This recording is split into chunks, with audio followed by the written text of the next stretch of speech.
What up, y'all? It's your boy Aaron. That's Steph. We the 4-4 Heels. Yes, sir. We here. We doing that weekly recap, review, reactions, feelings, predictions, whatever the hell you want to throw in there. That's what this show is.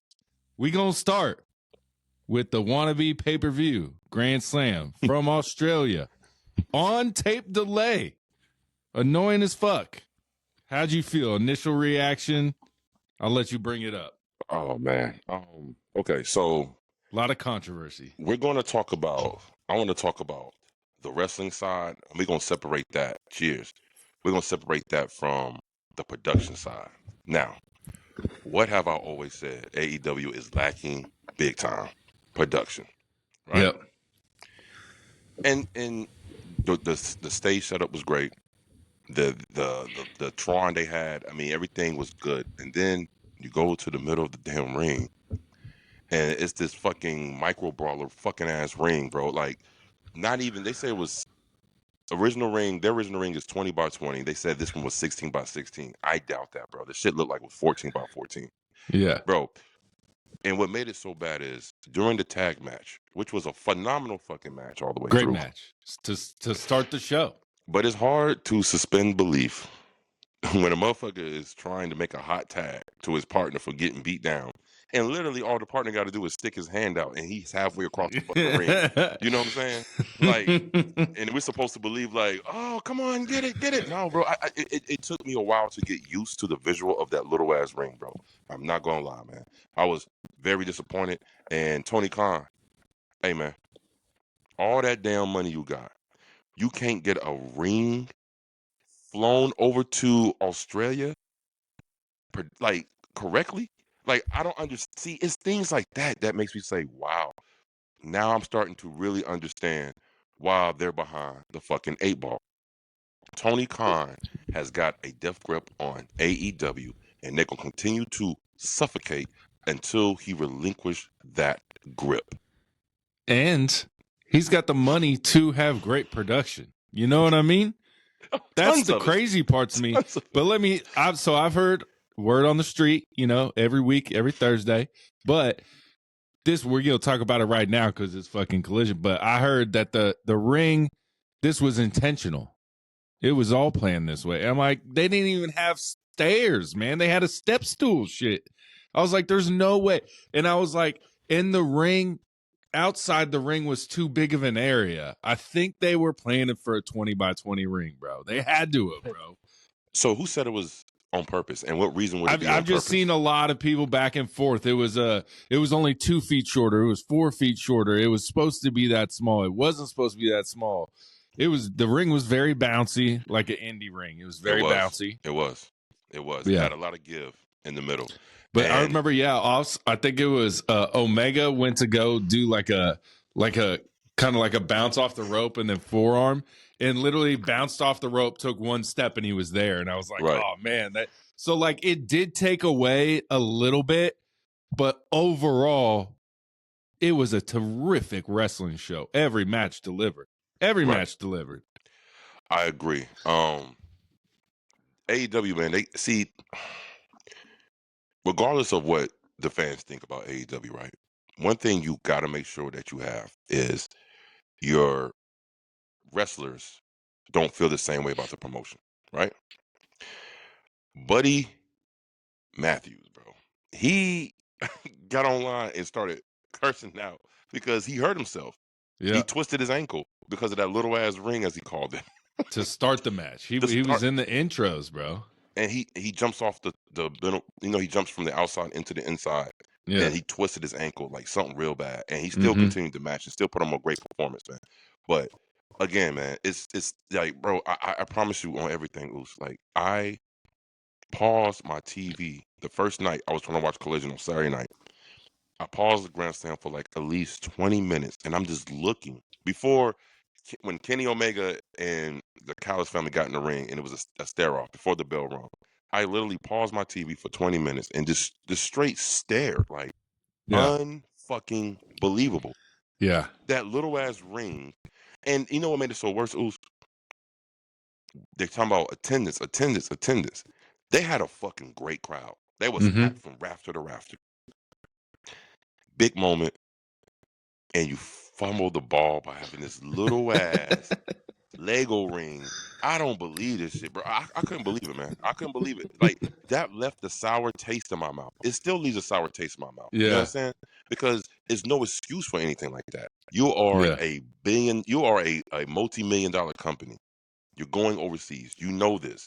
How the fuck do you not coordinate your ring to come at the same? Bro, I don't know, bro. I don't know, man. Like, Insane. I'm Insane. disappointed, bro. Tony Khan, bro, like, he is the fucking problem. Yeah. He's the problem. I don't understand why he has all this money.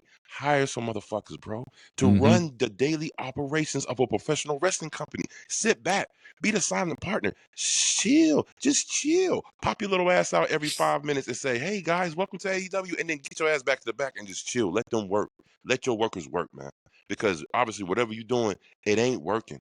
You're going to kill the second option we have out here. We're going to get right back to the dark ages when WWE ran everything for 20 years and they knew they had no competition, so they gave us shitty-ass content. They gave us shitty-ass TV. We don't want that again. We Yeah. want to have this competition. You know what I'm saying? Because like I said before, I'm going to keep saying it, AEW put the fucking battery in WWE's back. In 2019, the motherfuckers said, "Oh, we need to step the fuck up or we're going to step to the side." Yeah. So we'll get into the first match that we already discussed, and I wasn't too thrilled about the match order at all of the pay-per-view, the Collision. I didn't like the match order, wasn't a fan, but it kicks off. You want to start with a bang. We get Will and Kenny versus Takeshita versus Fletcher.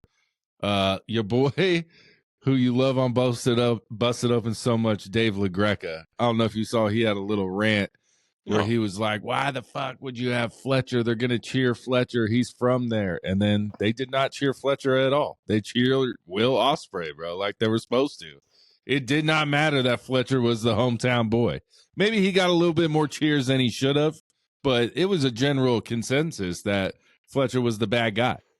Right. But I'm not going to, Dave, my man, check it out, bro. You got to stop this shit. When Fletcher came out, they gave him the hometown reception. And they did it right. They saved him for last. And he got a great pop when he came out. But the problem is, again, the production. I don't know what it was about their production sound because the crowd, like, I see people online saying they was there. The crowd sounded much louder in person than it did it didn't translate on TV well. So when I rewatched it back and I seen Kyle Fletcher come out, he did get a ruckus pop, but it didn't translate well on TV. Yeah. See, again, turn your motherfucking volume up or something. Is production value is lacking in that area, man. But yeah, Kyle Fletcher did get a pop. But I say this to Dave. Did you think that the hometown was gonna praise Fletcher over Ospreay? No, because Fletcher is such a fucking dislikable heel. He's doing his fucking job to where even in his own hometown, we still don't give a fuck. We'll give you the when you first come out, hey, welcome home. But during the match, they were booing the shit out of that motherfucker. Boo bro. the shit out of that motherfucker. They don't like him. He's a great heel. You know what I'm saying? Like you said, what do you say about his voice? Oh, dude, just his screaming in the match. I'm like, shut the fuck up. But ring size definitely affected this match. Most of the time, the tag partner couldn't stand on the apron because he would have been, in the way of the match. So they kind of stayed. Dude, they kind of stayed on. Why? Rewatch that match. They stayed on the ground a lot more than they should have. Just so they could use the ring. But, man, solid 9 out of 10 for me to start it off. Yeah, that was I give it a solid 9. That match was great. It would have been a 10 if they had the regular size ring because that match had everything. See, they told a great story during that match. It was Will Ospreay and Kenny Omega. Still, you can see at certain times in the match where there was trust kind of being wavered. You know what I'm saying? Until in the middle of the match, they got on the same page and they start rocking them. Takeshita, Kyle Fletcher, again, to me, I'm gonna keep singing the praise of Kyle Fletcher, bro. He is a star in the making, bro. He has everything. He can go on the mic. He can go in the ring. He has the stature, bro. I don't think people realize how fucking tall Kyle Fletcher really is, bro. He's a big dude. Him and Takeshita. Yeah, Takeshita's a real big dude. He's thick. Yeah. So these two dudes, they're doing it right. I gave this match a 9. It was a great match. The story within the match was basically the two mega powers versus the other, the nega powers. as they call them, the nega powers. You know what I'm saying? And it told a great story, and it was a great in the finish. Some people say, I heard people online saying that the finish should have went to Kyle Fletcher and Takeshita. Nah, that's not how you do it, bro. No, not at all. But this sets up Will Ospreay, Kyle Fletcher cage match, and possibly Kenny Omega versus Takeshita for the what's it called, the International Championship, right down the line. But it seems like they're really setting up this Okada and Kenny Omega for the Continental Championship. So are we going to get a little merger of both titles? Maybe after Revolution, because Kenny Omega's got the shot at the belt at Revolution. So the Continental, right? Yeah. Right. Either Takeshita or Orange Cassidy, who beat Roderick Strong on Dynamite. So they're going to battle, and then the winner of that, obviously, it's going to be Takeshita goes on to face Kenny Omega. Let me ask you a question. Okay, so the rumors is online, word on the street is they are planning for Kenny Omega versus Okada at All In. All right, I'm asking you this question. Do you think that's an All In worthy match? Yeah, probably. They can build it up pretty good, yeah. I'm about to say no. Nope. And I'm gonna tell you why. I would honestly prefer to see Kenny Omega versus Takeshita than to see Kenny Omega versus Okada. That's just my personal belief. Okada is a star. He obviously is. But as far as like careability about him, it's not too high. I'm gonna be honest with you. I understand he was a big deal in Japan, and he's supposed to be a big deal in AEW, but to me, he's really not a big deal. Yeah.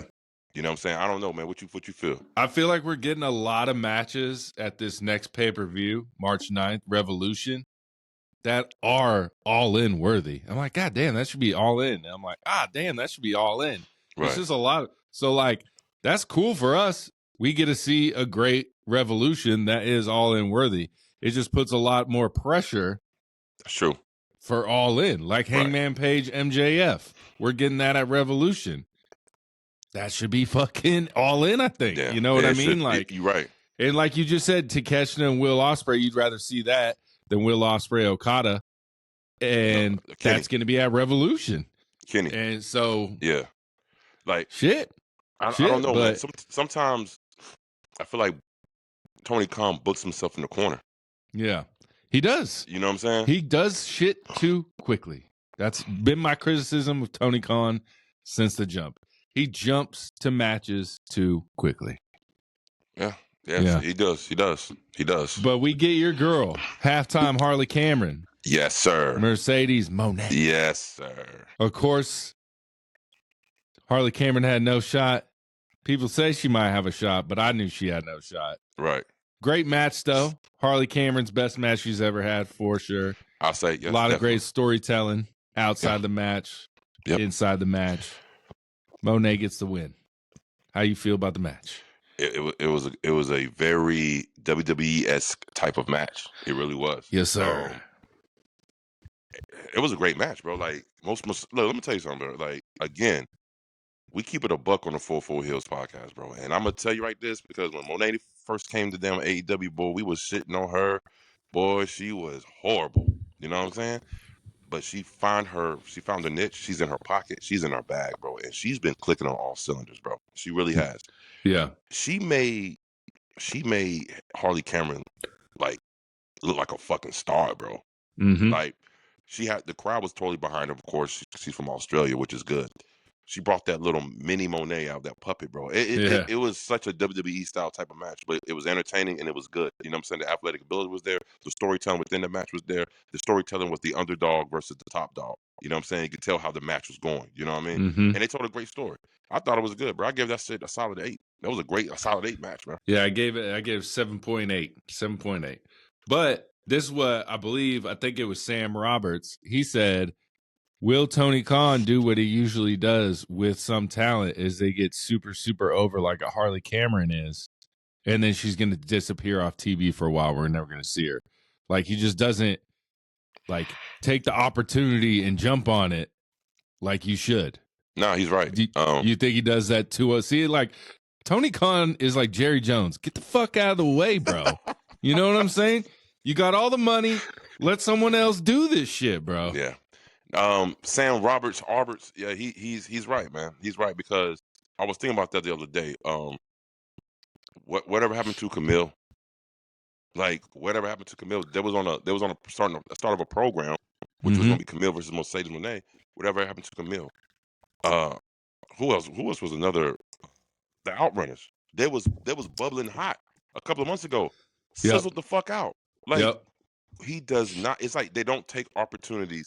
It's like he's doing the old WWE style. Look at Rated FTR. What was that? Was that like a 3-week run and that's already in the past already now? Yeah, I think so. I think it was like just a momentary thing, or maybe I don't know, bro. Like, I don't know. I wish I had the answer. I just don't know, man. It's I don't know, man.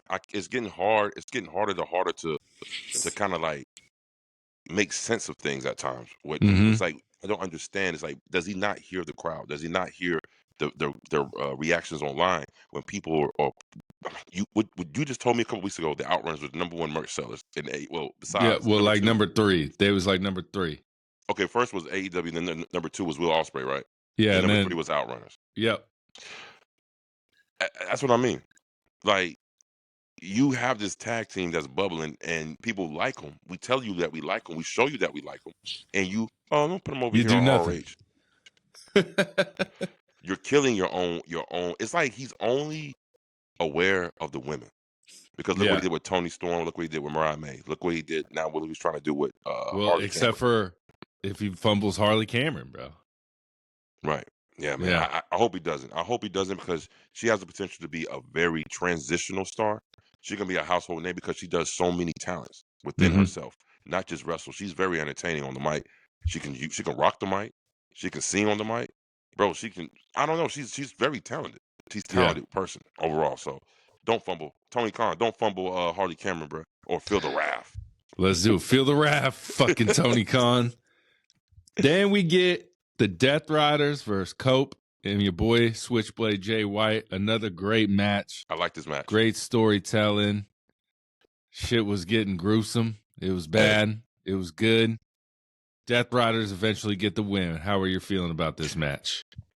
I love this match because it showed a side of the Death Riders that I was honestly waiting to see. And I'm glad that they're going in that direction. Now, how they started the Death Riders is not how they are right now. See, the Death Riders are supposed to be this very militant. We're gonna save AEW. We're gonna destroy and rebuild. Right? That was the whole MO. It almost was like they don't want to cheat to win these matches because they just so powerful, right? Well, somewhere along the way, I think they pivot. Now they're cheating to win these matches. Now they're these fucking cowardly heels. Now they have more of an identity. Now everything is starting to make a little bit more sense now. You know what I'm saying? So this was a great match, bro. And let me say this, Mohan. Can we please put some respect on fucking Cope's name, bro? Like, yeah, no, not just Cope, his name itself. I'm saying just Adam Copeland, Edge. Can we put some respect on him, bro? This guy, all he does is consistently delivers good matches. Whether it's on TV, whether it's on pay-per-view, he is one of the most, to me, he's one of the most underrated, like, in-ring wrestlers. Like, when you mention top wrestlers, he's never mentioned. Yeah. Why? He is so fucking good in that ring, bro. And what makes him good is his facial expressions. Yeah. He is very good with facial expressions. He knows how to read the crowd, how to stop. He is, bro. Hey, Cope, man, you get your flowers today on the 404 HEELZ podcast, because you own it, man. Shout out to Cope's legs, because he jumped off a high play. I was like, don't do it, Edge. I said, don't jump, my guy. I said, please don't jump, bro. And then he starts running. I said, he's going to jump. And then he landed exactly how he landed from off the cage. But my boy's legs are working, man. It wasn't his eye. God. It wasn't. Dude, I swear every wrestling fan was like, please don't fucking jump. Please don't fucking jump. Please don't fucking jump. I said the same thing. It was at the beginning of the match too. It was like the start of I was like, if he breaks his fucking leg again, bro. I was saying the exact same thing. I was like, I said, bro, I know he ain't about to do what I'm saying. What he about to do? Bro, he did it. And then when he got back up, he kind of winced, but then he grabbed his rib cage. I'm like, oh, okay, long as his rib, but not his knees. Yeah. And he kept it going. Hey man, Edge, bro. His name ain't Edge for a reason. It's for a reason. Check this out. If you notice on his T-shirt, it says rated R, and then it says rated R Legend. Yeah. But in between Legend is the rated R is on top of Edge. So if you spell Legend, the word Edge is in Legend. Oh shit shit, is dope, bro. Nice. But would you rate the match? I give it an 8.6. I give it a solid 8. Yeah. Surprised the Death Riders got the win. Surprised. I was surprised. I'm not. Yeah. I expected them to win. Okay. I expected them to win. Yep. Then we get the match that I thought should have opened, which was Okada versus the hometown boy, home country boy, Buddy Matthews. Right. Great match. Even better after you find out the man busted his ankle right when he walked into the ring. So shout out Buddy Matthews. Yeah. Buddy, hey, Branch. It was again, if I was Tony, I would put the rocket on Buddy Matthews' back. Oh man, you have to, bro. After that match, you have to. He is he needs to be pushed, you know. Yeah. And I know he just got into this program with the Hounds of Hell or the Hellhounds, and which is a dope, you know what I'm saying, a 3-headed dog, and that's dope. But as an individual, man, I really feel like he has so much untapped potential. Buddy Matthews, bro. And speaking of Buddy Matthews, can we? You know what? Put that on the word on the street. Never mind. Go ahead, man. I know what you you're already know hinting what at, say, right? But that's word on the street. I think Buddy either he could be the opponent for Takeshita after Revolution, leading into All In. Honestly, and I would like for him to see him get that title.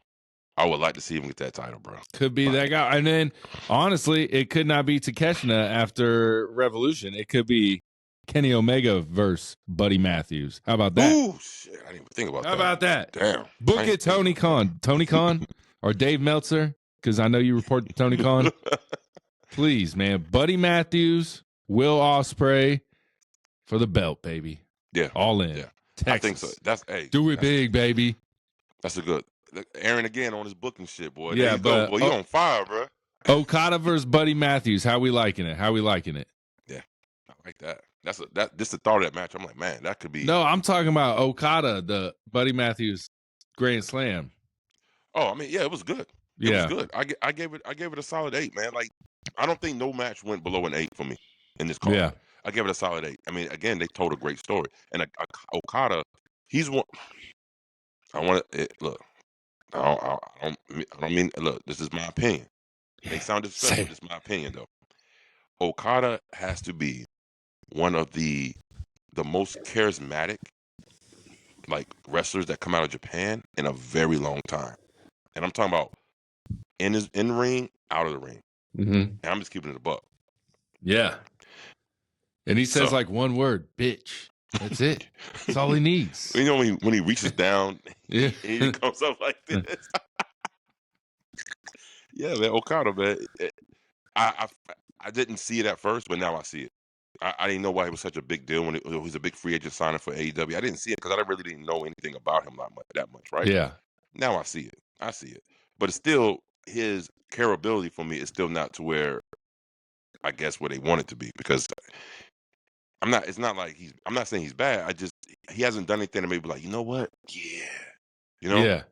So, yeah. Yeah. But, yeah. Like, he's good in the ring, but I thought he was going to be like phenomenal, like this, like showstopper, like the way he was hyped up. I was like, man, this dude's going to be like Will Ospreay kind of esque. Right. And then I was like, oh, he's just like tells stories in the ring. Like, okay, that's cool. Yeah. That's cool. I get it. But then we get the main event, Mariah May, Toni Storm. The belt changes. The belt changes. The belt changes. Just like I said, I knew it was going to change, bro. Yeah. You have to give it. You have to give it. And fucking phenomenal match, bro. Good match. To me, I think it was the best match on the card. To be honest. Really? Yeah. Nah. Yeah. See, give me the tag match that started it. Or I like the Buddy Matthews Okada match, honestly, too. Well, I say that because this storyline between these two, Yeah. still going. Mm-hmm. And again, like I said when we did the award show, bro, this is the women's storyline of the year for me, bro. Like this shit is you can't give me another storyline other than the Bloodline storyline that resonates with wrestling so much. Like in the past 2 years. Yeah, not really. Not really. As hot, and I will give you this, as hot as the Rhea, Dom, Liv Morgan, as soon when he turned on Rhea, and as hot as that started, it fizzled out really pretty quickly for me. This one never fizzled, bro. It bro, it's strong. And I'm only sad, like you said, that she won because this might be the end of that feud. Yeah. Or maybe not. But Tony made it seem like it's kind of over. That's what I'm saying. That's what I'm saying. But what do you rate the match then? Since you got to rate it high, 9. like 9. It was a 9 for me. It was a 9. Yeah, I gave it like an 8.6. Like the 8.6. The story they told in the match, bro. Yeah. It was first it started off as the understudy that stabbed the mentor in the back. Then it was the underdog mentor trying to overrule the powerful understudy. You know what I'm saying? And then I don't know, man. And then the light came on, and off to the races. Toni Storm was good, bro. It was a great match. Yeah, great match, man. So yeah. Overall, Grand Slam, great show. Probably like a good high 8.8 out of 10. You know? Yeah, I give it a 9 out of 10. Small last ring, 0 out of 10. Jam to the rafters. What was the attendance? It was like over 10,000 people. Yeah, it was good. It was a good crowd. It was Great a good crowd. Oh man, speaking of crowds, and I can't believe we didn't even talk about this, man. Shout out to Australia, man, for them singing Copeland's song. Oh yeah, they were singing it. Bro. They were singing it. When they cut that music off and they kept that shit going, and it was on point with every note, bro. Yeah, man, you could tell Copeland got goosebumps hearing that shit, bro. I mean, golly, shout out to Australia for that, man. Copeland, yeah, man, you gotta understand, man. We need to relish in Copeland while we still have him, because I got a funny feeling he won't be here much longer. I got a funny feeling, especially if he keeps fucking jumping from way the fucking high up here, bro. Well, let's roll right into Dynamite, my big dog. Yes, sir. Decent show. I wasn't upset at it. I wasn't over at main event. Didn't care for it. Trash. Who cares? Orange Cassidy, Roderick Strong. Great wrestlers. I feel like Orange Cassidy is definitely losing steam in the AEW fanverse. Well, listen. He hasn't been on TV since how long? Since Death Riders, basically. And he just pops up out of nowhere and gets the dub. Nah, bro, and gets the dub, man. See, somebody, I don't know who he's related to in AEW, but this dude gets pushed the hardest out of any other wrestler in AEW, bro. Mm-hmm. Orange Cassidy. So I don't know, man. I would have gave the match to Roger Strong. To me, I would have gave Roger Strong the match. But so what you think about the start of the show, man? You know what I'm saying? Little MJF, little Hangman. It was good promo. Hopefully, we're getting it set up for the match at Revolution. Oh, yeah, we are. MJF still salty that the crowd doesn't like him. He's still a little hurt by that. It's the only thing he seems to really care about, but we don't care about him. I love him. I'm a fan of him. But you know his argument is, right?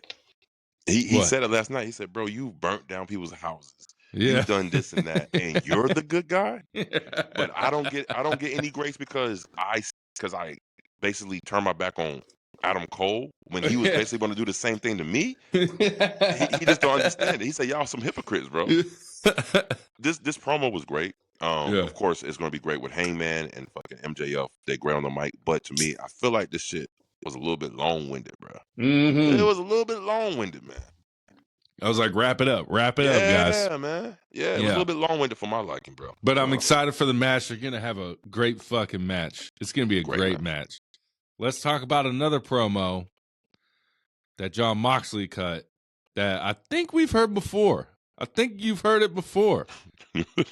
I think when Jon Moxley, this is my camera, this is my mic, y'all are my crowd. I think you've heard that. I think we've heard that before. Somebody by the name of the Tribal Chief said something Bro, like that you one know time. Roman texted Mox and was like, bro, for real, bro, you stole my. He said, this mic's mine, the camera's mine, this crowd's mine, these people. Bro, stop, bro, stop. John you know what they say, Mox, right? come on, bro. You know what they say, right? It Huh. ain't biting if you're biting from your brothers. I You know what I'm guess. saying? It ain't biting, bro. They the shield. They the shield. You know what I'm saying? Bro, you bite 'em. can't steal from the Tribal Chief, He bro. sure did steal it, though. He sure did steal it. He stole it. He stole it. Hey, but you see what I'm saying though about the Death Riders though? Like they are. It looks like they're unraveling at the seams, doesn't it? Yeah. They don't seem as much more of a threat. It seems like the walls are closing in on them, and which is making Moxley. See, people who don't know, people say, "What is John Moxley's character?" John Moxley's character is the psychopathic, the delusional narcissist. He doesn't understand that he's killing his own company, but in his own sick mind, he thinks that he's saving it. Yeah, like the Joker. Just sort of like that, yeah. Just like that. So yeah, John Moxley is deranged. That's his character. He's a deranged lunatic. But sounds familiar? It was a good promo and all that, led to Jay White coming out, Cope coming out. We get a little Spike. Adam Copeland kind of says, nah, you're wrong. These people are my people. He's in the crowd. It was a good moment. Shout out Phoenix, Arizona, packed theater. I was saying AEW needs to stick in them theater shows, except for when they come to Atlanta, because those theater shows, I think, are about like 4,000 to 7,000. You know what I mean? Right. And that's like the sweet spot. Downfall of this is they film back-to-back episodes, so be careful about spoilers out there, because Collision's definitely pre-recorded for Saturday. So stop spoiling shit, man. Y'all motherfuckers, bro. Like, what are y'all hoping to gain by spoiling this shit, man? Like, you know, but you ain't gotta spoil it. Like, for what reason? Grand Slam, bro. That shit was everywhere at fucking 2-3 o'clock in the morning, bro. I stay away from social media, bro. If I know it's gonna be pre-tape, I stay away from that shit, man. Because I do not want to spoil it. You know what I mean? I slipped up and I was like, fuck. You know what I saw? What? Toni Storm winning, bro. That's the thing I saw. The one big thing that fucking happened is the thing I saw online and got fucking shit. Yeah, you was pissed about that shit. Yeah, but we getting Adam Cope. I like this. He says he's going to work his way through the Death Riders one by one. So be prepared to see those matches coming up. Cope versus Pac, Cope versus, Claudio, and then my other guy, Crybaby Wheeler. Yeah, he's going to be fed to him first. He's going to knock him out the frame first. We get go ahead, bro. Go ahead. No, go ahead. Oh, I was just going to say the next match is, your boy Christian Cage versus your boy Samoa Joe. The Ops versus the Patriarchy. Love this little rivalry. Yeah. One of them, I think, should be the ones that take the Trios Championship off the Death Riders. That's what I want to see. I hope it be the Ops too.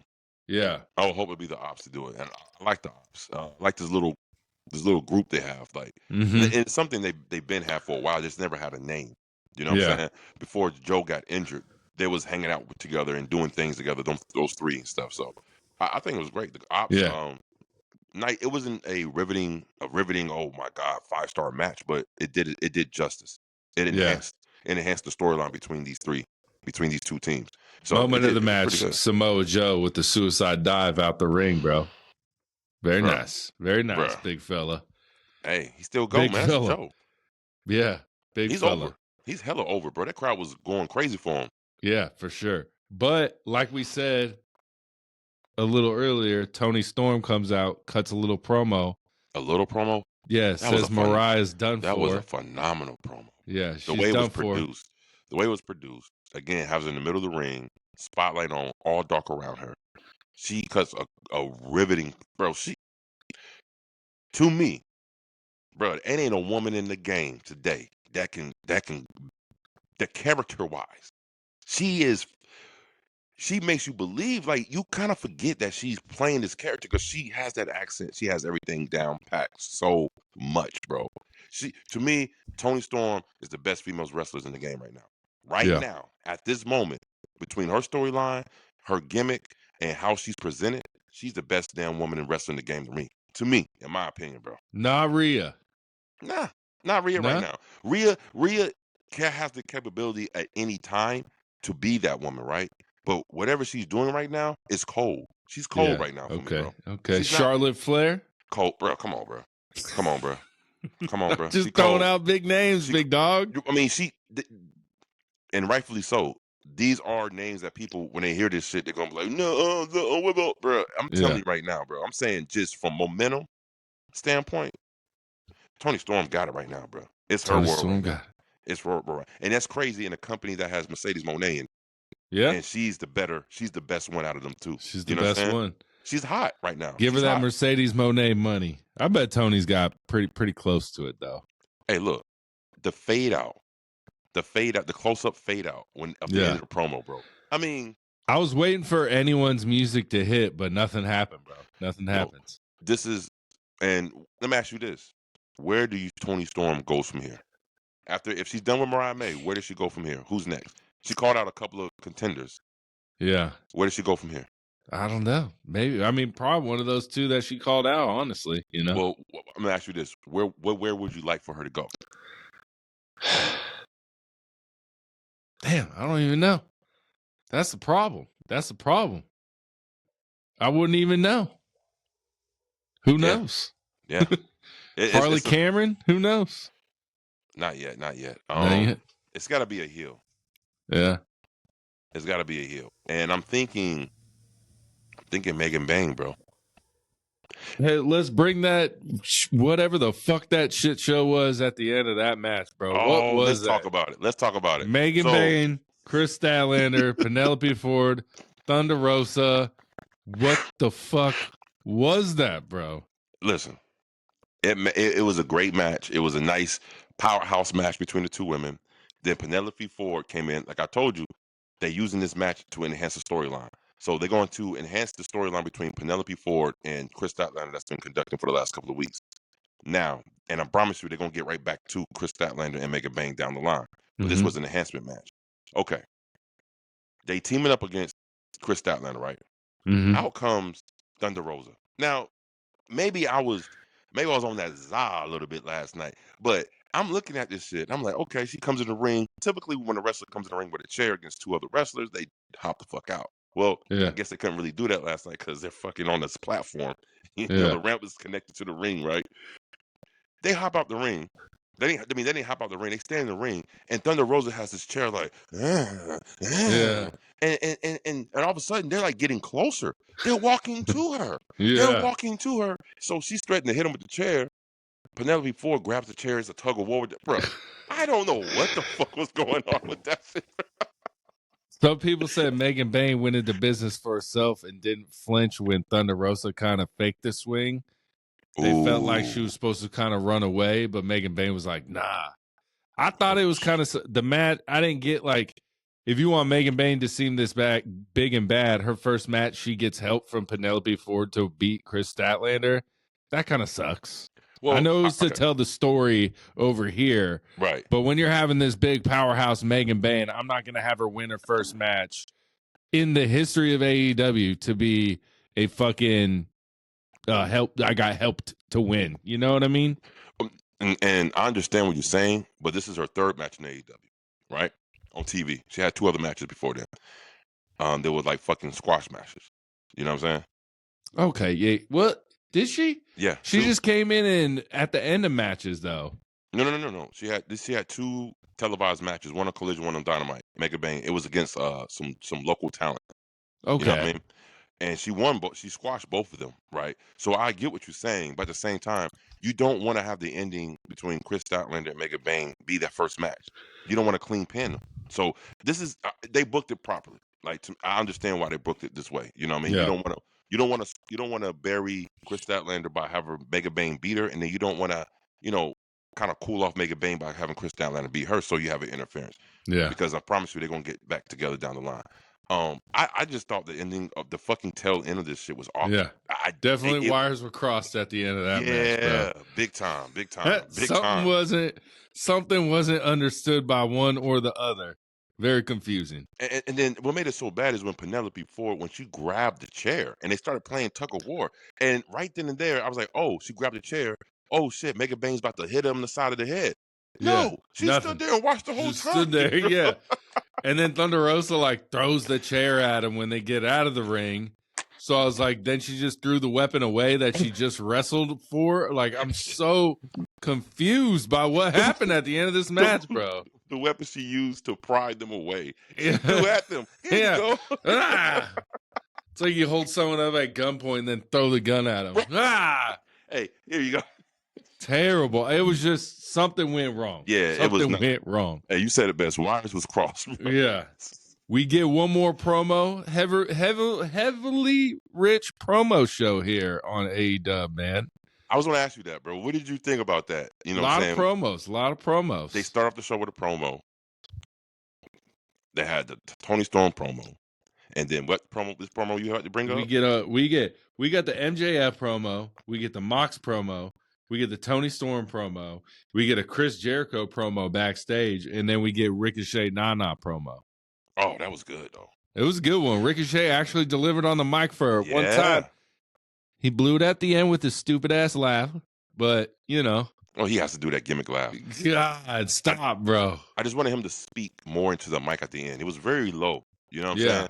Yeah. But best promo I've seen Ricochet ever do.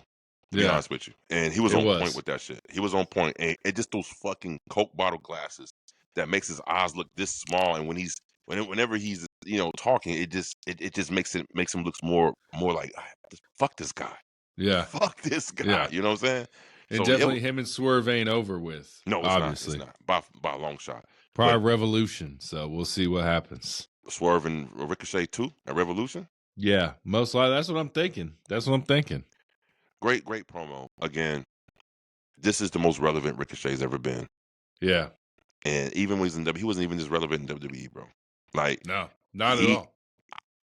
I'm impressed. Again, heel Ricochet. And I would have never thought a heel Ricochet would actually work, but it's fucking working. Yeah, it's working. It's pretty good. It's pretty good, my friend. Did you know the history about that robe? Hold on for a second. Huh? Did you know the history about that robe? I didn't know that shit had so much history in it. I don't know the robe. What's the history? What's the history on the robe? Apparently, it's a robe that Prince Nana had in ROH and many other ROH. That's why I said that robe has a lot of honor. Okay. Wore that robe. I didn't know the robe had a lineage like that, bro. Yeah. So it's a big deal. It's a big deal. The robe, It's sort of like AEW's Ula Fala, I guess. You know what I'm saying? From Prince Nana, at least. Prince Nana, But no, great promo. Prince Nana he's always good on the mic. Prince Nana is good on the mic. And Ricochet really showed me something. They said Ricochet can't come promos. He said, "Watch me." He did this week. He did. He delivered this week. It's good. Is shit, he man. turning a new leaf over though? That is the question. That's good, man. I would change his theme music though. Yeah, I don't like his theme. It's more of a babyface theme than it is. He needs theme, like right? a darker. Yeah, he needs a darker. Yeah. Yeah. So, but then we get what should have been the main event, the street fight, Big Bill. That should have been Powerhouse Hobbs. I agree. Delivered, except for the ending. Wasn't a huge fan of the ending at all. Not a big fan of it. How'd you feel about that ending, bro? I didn't like it, bro. I'm sorry, bro. Yeah. And the reason why I didn't like it is because when I'm watching, I'm like, okay, I know. Okay, let me see what's about to happen next. Big Bill falls. He's supposed to go through 2 tables, missed the first table, and fell through the second. He got launched too far. Right. When he falls down like this, I said, oh, okay. Next thing I know, his arm is tangled in. I said, wait a minute. So I watched the replay, and you could literally see him take his arm and go right up into the damn thing. I said, oh, man, you killed it. It's wrestling, bro. Yeah, it's wrestling. You're right. It's wrestling, bro. But I did say, I was like, how did he get tangled in that? He was way past it. He was way past it when he landed. So, yeah, but again, that match was good. Good street fight.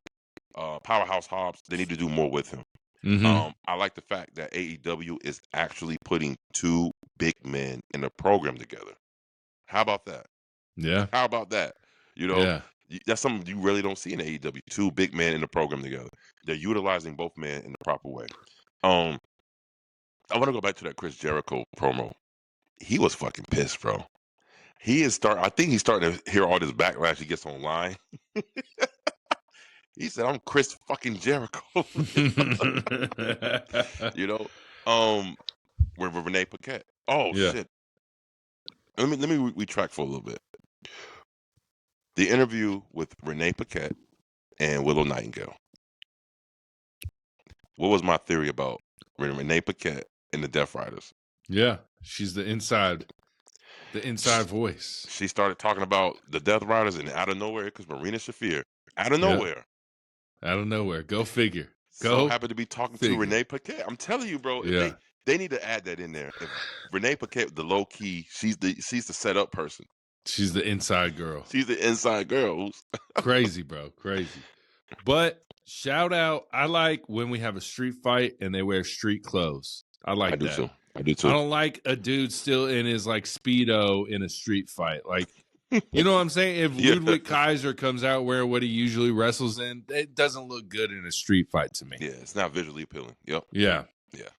Any last words on the AEW week? The AEW week.